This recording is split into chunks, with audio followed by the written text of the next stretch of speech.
Aujourd'hui, à Sans Filtre, qu'est-ce qu'on doit regarder quand on achète un condo?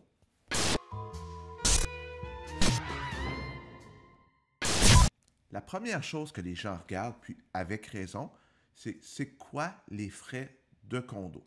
Bon, moi, pour ma théorie, c'est qu'il faut qu'il soit raisonnable. C'est-à-dire qu'il ne faut pas qu'il soit trop bas, parce que trop bas, il y a des limites, on se pose des questions auxquelles on va venir plus tard dans la vidéo. Puis trop élevé, ça ne vaut pas la peine. Mais il faut que les frais de condo soient raisonnables en fonction aussi des services que vous avez.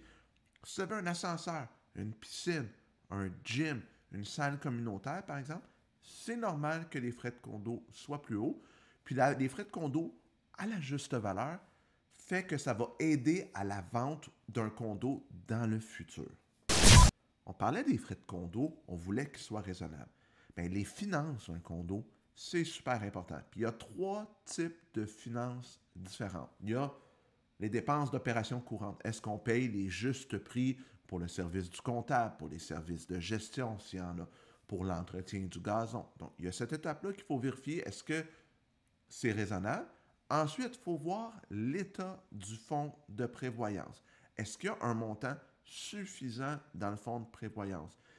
S'il est bas, ça peut être correct si on vient d'investir beaucoup d'argent dans l'immeuble, mais s'il n'y a pas d'argent qui a été mis dans l'immeuble puis il est bas, c'est un enjeu. Donc, vraiment regarder en fonction des travaux à venir, est-ce que l'argent dans le fonds de prévoyance est là pour éviter des cotisations spéciales? Le troisième aspect, côté finance, il faut regarder si le fonds d'assurance a bien été cotisé. Le fonds d'assurance, c'est un nouveau compte qui a dû être créé avec les dernières lois en vigueur votées par Québec, la loi 16, la loi 141, où il doit avoir un montant qui couvre la franchise d'assurance dedans. Donc aujourd'hui, tous les comptes copropriétés sérieuses devraient avoir fini ou pratiquement terminé de ramasser ce montant-là auprès des copropriétaires. On vient de faire allusion il y a quelques secondes, c'est super important de regarder l'assurance de la propriété. Il faut regarder, est-ce que les déductibles sont raisonnables?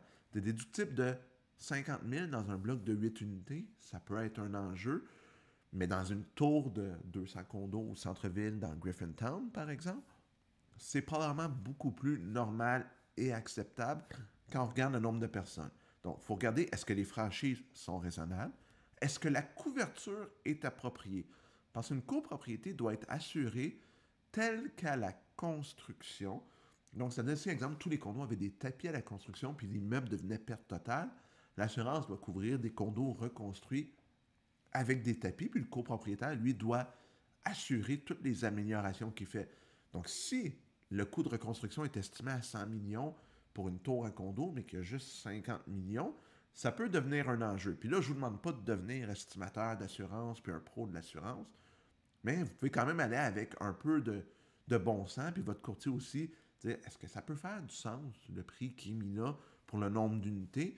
Puis s'il y a vraiment des très gros écarts, bien, consultez des professionnels, validez l'information. Puis si ce n'est pas correct, bien, prévoyez qu'il faudrait que le syndicat change sa couverture. Donc, probablement que la prime risque d'augmenter. Donc, c'est quand même à prévoir et c'est super important de vérifier. On en parlait aussi tantôt par rapport au fonds de prévoyance. Mais c'est quoi les travaux qui ont été faits dans l'immeuble dernièrement? C'est quoi les travaux qui sont à venir? Est-ce qu'ils sont tous là? Ah, ils n'ont pas mis que la piscine qui a 30 ans, il y aurait peut-être de l'argent à mettre bientôt. Mais c'est super important de regarder les travaux qui sont faits, ceux qui sont prévus, puis ceux qui ont été oubliés. Des fois, je vois des gens qui me disent ah non, non, il y a de l'argent dans le fonds de prévoyance. Là, tu lis les résumés des rencontres, tu regardes les prévisions. Tu vois qu'ils n'ont pas prévu que les fenêtres qui ont 35 ans seraient peut-être bientôt à changer. Puis il y en a pour des millions de dollars. Puis, il y a 800 000 dans le fonds de prévoyance. Fait qu'à la base, tu dis, waouh, c'est de l'argent, c'est bien. Mais tu vois que les travaux ont mal été prévus. Et maintenant, encore là, à cause de la loi 14, de la loi 16, pardon, et de la loi 141, bien, il devrait avoir, dans la plupart des copropriétés, si ce n'est pas fait, c'est sur le point d'être fait, une étude actuarielle du fonds de prévoyance. On peut appeler ça une inspection de l'immeuble, un carnet de santé. Ça va prévoir pour les prochaines années, pour le long terme, c'est quoi les travaux qui devraient être faits et c'est quoi l'argent qui devrait être mis de côté. Donc, voir si ce document-là existe, le consulter. S'il n'existe pas encore, est-ce qu'il y a des décisions qui ont été prises par le conseil ou des prévisions qui ont été faites quand même qui vous permettent d'avoir ça, parce que ça va encore là au point des finances. Si c'est mal prévu, puis vous recevez des avis de cotisation spéciale, bien, ça peut faire mal au budget. Comment est la gestion du condo? Est-ce que c'est une autogestion? Est-ce que c'est une firme à l'externe? Est-ce que le syndicat change de firme de gestion à l'externe à toutes les années? Tu sais, dans n'importe quoi, quand on apprend quelque chose, on apprend à connaître un immeuble, il y a une courbe d'apprentissage. Donc, est-ce qu'on a une gestion stable, prouvée, avec des gens à l'interne compétents et des gens à l'externe compétents, ou dans les plus petites copropriétés, c'est juste fait à l'interne, mais ça peut être fait par des gens très compétents.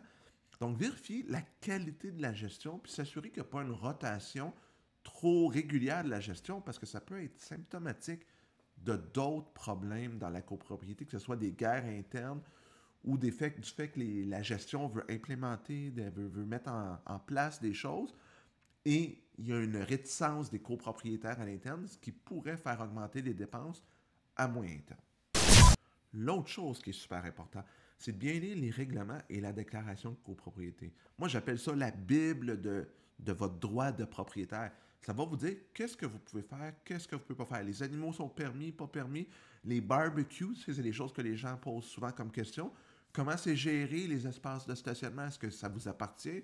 Est-ce que ça appartient au syndicat, mais vous avez un droit d'usage exclusif? Donc, toute l'information là-dedans est super importante. C'est une lecture, comment je vais dire ça, aride. C'est pas un beau roman savon, super plaisant ou un roman policier à lire, mais c'est super important de regarder et de lire ces documents-là et de prendre le temps comme il ne faut pas juste les lire en 5 minutes puis dire « Ouais, c'est beau, je comprends tout ». Posez des questions, lisez-le. Votre courtier, votre notaire sont là pour essayer de vous aider, de vous répondre, puis gênez-vous pas de poser des questions sur la déclaration de copropriété, sur les règlements. On en parlait aussi quand on parlait de gestion, d'assurance, de travaux. Lisez bien les procès-verbaux, les budgets, tous les documents qui ont rapport aux réunions de la copropriété. Des fois, on y voit des informations, comment je vais dire ça, discrètement disent, ou quelqu'un se plaint toujours d'une odeur, d'égout, de choses. Puis là, vous dites, coudonc, pourquoi le syndicat ne règle pas cette chose-là? Puis là, c'est là que vous pouvez voir aussi, le monde se plaint du bruit des locataires. Là. Tu sais, oh, il y a beaucoup de locataires ici, je ne le savais pas, je n'étais pas au courant. Donc, lisez vraiment tous les procès-verbaux, tous les budgets du syndicat que le syndicat de copropriété vous remet, que ce soit des réunions de l'Assemblée des copropriétaires ou du conseil d'administration. Ça contient une mine d'or d'informations qui pourraient vous être utiles. Donc, comme vous l'avez vu, acheter un condo, il y a quand même beaucoup de différences par rapport à acheter une unifamiliale. J'espère que la vidéo vous a donné un peu d'informations sur quoi vérifier. Si c'est le cas, faites un pouce en l'air, c'est toujours apprécié.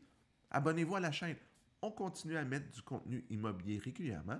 Puis on se revoit la prochaine fois pour une autre capsule. À bientôt tout le monde!